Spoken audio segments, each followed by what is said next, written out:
You choose your projects carefully. What was it about Geostorm that appealed to you?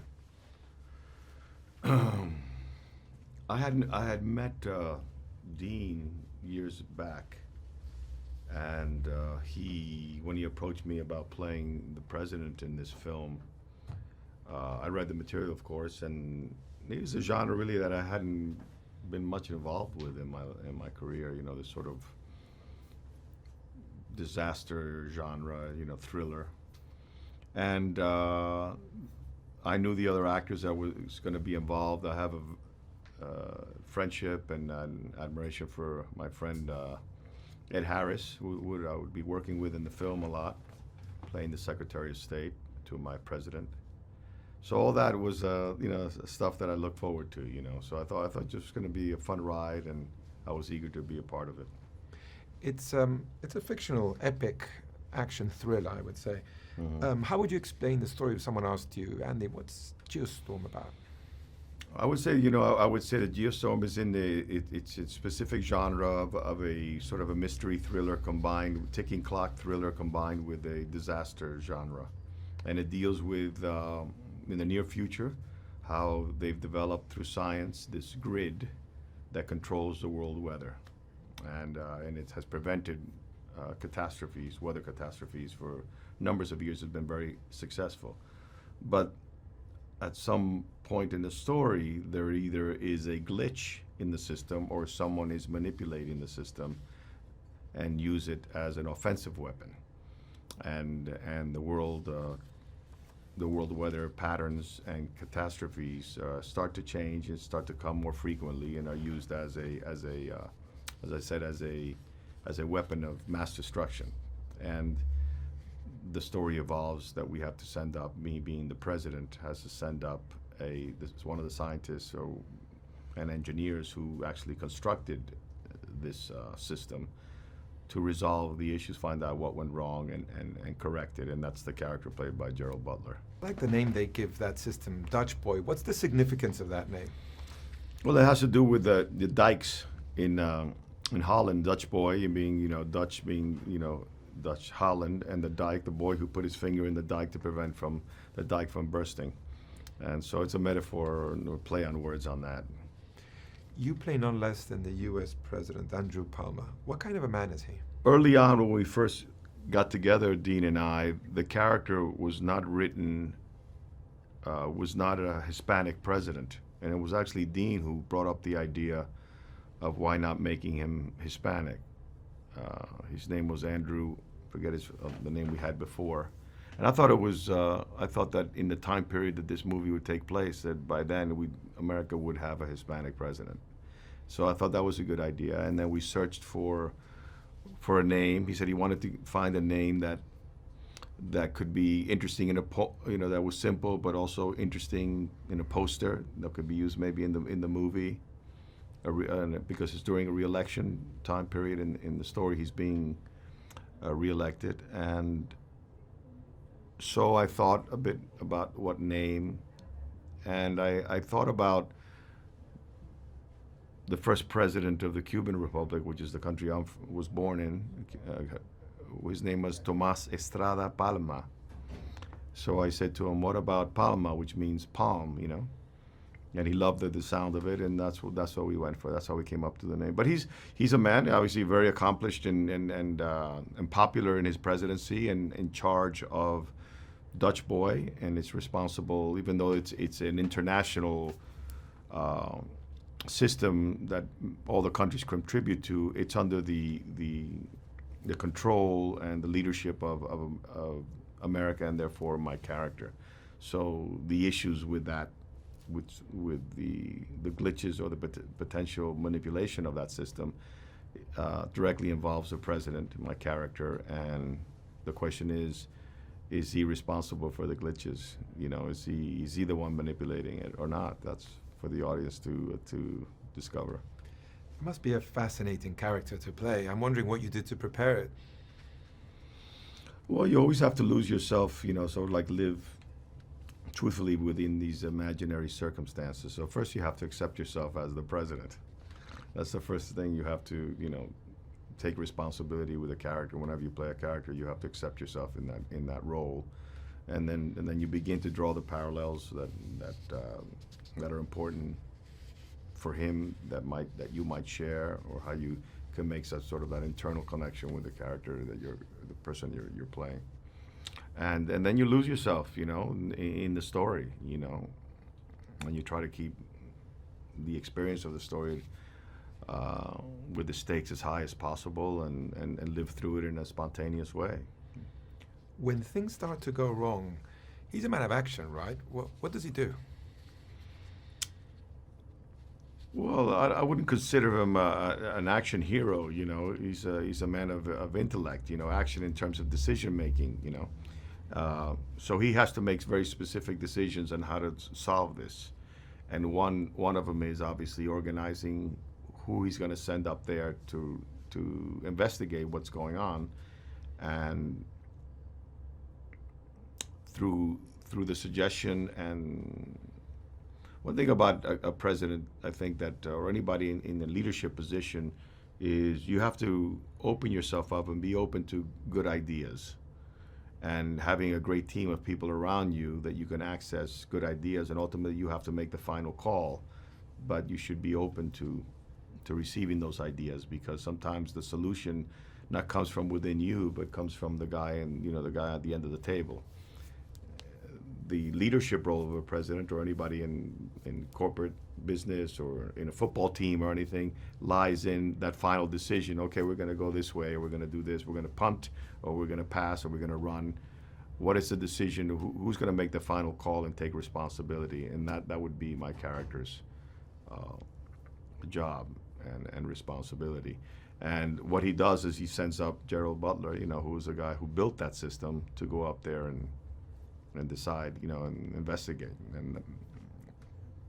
And then he has. But that decision is, by the way, is aided by the character that is played by Jim Sturgis, who's Gerald Butler's brother in the film. And he's the one who kind of stimulates that idea to the president. That's why I mentioned the conceit of recognizing a good idea and acting upon it. I like that dynamic between the two brothers, and with you too. What can you say of these actors, of Gerald and of Jim? Well, it's not an accident that Gerald is starring in this movie, and Jim is one of the principal characters in it. There's a reason why they're there, and they're chosen to be there because they're very talented people, very smart, dynamic in the way you enjoy their performances. For me personally, I worked more in the movie with Jim than with Gerald, but we shared moments together, and from actor to actor, they were a joy to be with. Very generous and very committed. Sort of like all in to the story, and not judging it, but jumping into the story and living it to its fullest. So it was a very positive experience, and like most times when you work in a film, there's a bond that you develop. It's almost like going to war and you've been in a foxhole with somebody, and there's a certain camaraderie or trust that we share as actors, that we know we're looking after one another, and that creates a certain lasting friendship, even if you don't see the other actor for quite some time. Like I just saw them here, that I went to say hi to all of them. I hadn't seen them in years. There's an innate connection that you make in the process of making a movie or being in a play. Those kind of bonds last for a lifetime, really, most of the time. Speaking of that, another great character and actor playing him, of course, is your Secretary of State, Leonard Deccan, played by, someone of the caliber of Ed Harris. And what can you say about him? Well, I've known Ed many years, contemporaries, and I've been a huge fan of him as an actor always, before I even met him socially or had friendship. So that was one of the things I was greatly looking forward to, because like I said, I admire Ed a lot, and I was looking forward to having that repartee with him on set, not only as characters but as fellow thespians. So a lot of the times, in a movie, the memories of making them are the things that you really, at the end of the day, take away from it, and that's as important as making a great movie, is the time spending during the creative process. So that was one of the important kind of the things that I would really look forward to when I was approached with the film, is to sharing that time with Ed because of my admiration of him. Speaking of the creative process, writer-producer Dean Devlin makes his directorial debut with Geostorm. You work with some of the greatest filmmakers of recent times. How would you describe Devlin's style of directing? I think there was an extraordinary enthusiasm to Dean's appetite for this movie, his preparation for it, his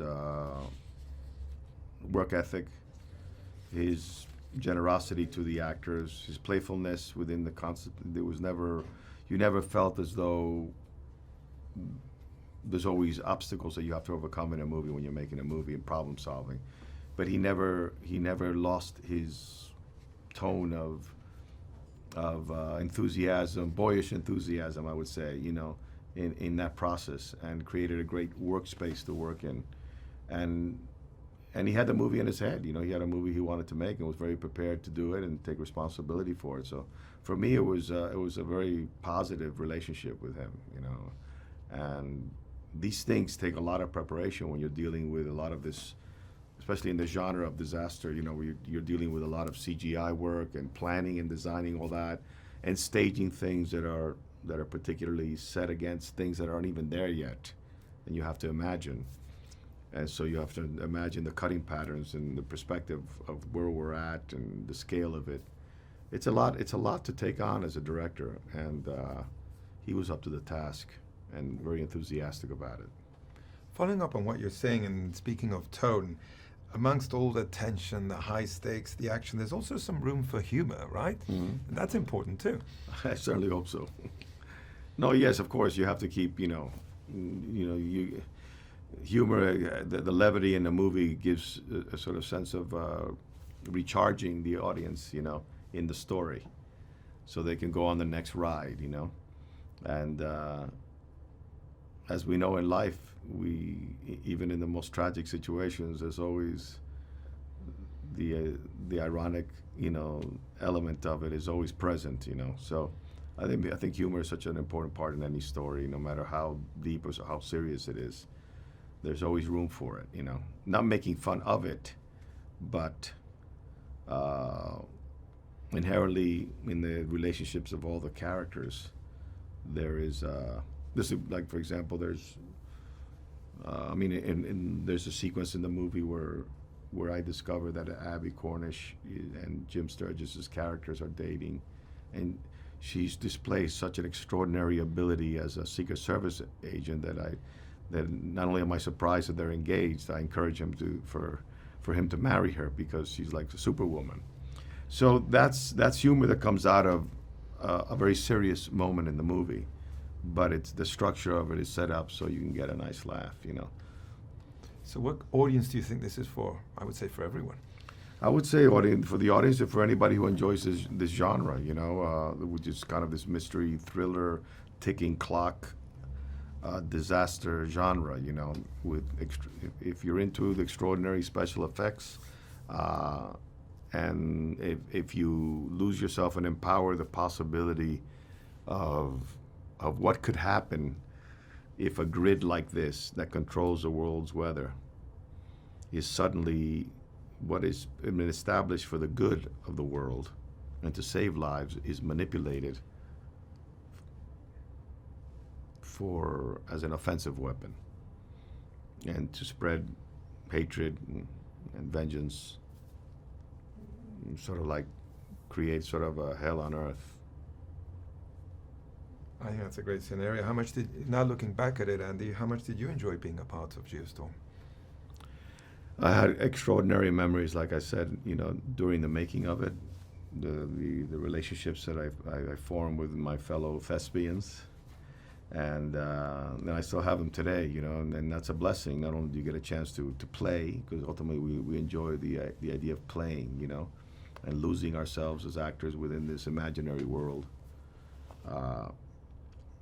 and the accomplishment of making a movie, creating something that exists for a long period of time, is and the memories of that creative process is why I do it, and in this case it's all been a positive ride, And it's only been rekindled again because I just saw Gerald and Jim and Abby. We should talk about Abby because we haven't talked about Abby. But having seen them, it just rekindled all the positive enjoyment of the making of the film for me. We should talk about Abby because she's a strong character. Yes, very important character. And I think also very important and adds to that dynamic of relationships that you were mentioning, right? Well, you know, when you're giving her, you know, this sort of like Wonder Woman, you know, character in the film, you know, someone of extreme competence, intelligence, wit, strength, sense of purpose, sense of integrity, dignity, and also bringing to the movie the element of the love story, you know.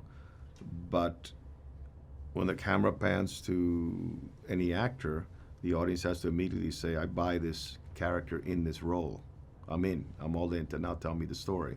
You accept that persona of that actor or that they've created in this characterization. Or maybe the persona, if you know the actor from other movies, you might say, oh yeah, I can see him in this part. But if you don't, you have to immediately get from the actor that what they've created in that karma of their characterization. And Abby's role is a tough one because she has a very important high responsibility when it comes to protecting the President of the United States. And because of her strength as an actress and her fortitude and her presence as an actor, and as a woman, the camera, so as soon as you pan to her and you see where she's at and how grounded she is in that character, you say, okay, I mean, that's who I want protecting me, you know, for many reasons, you know. Hey, Vale here with an added bonus to this video.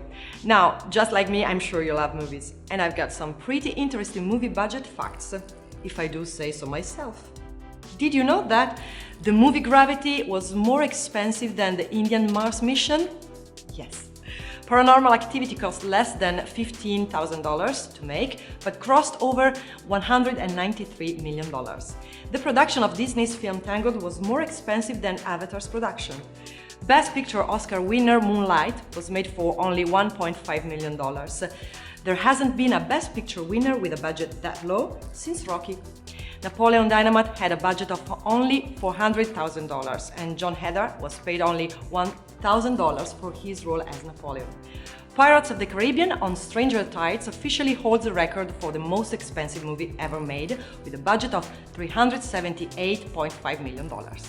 Okay, so if you want to watch more videos like this, hit the subscribe button and ring the notification bell so you receive the videos the moment they are online. Bye bye!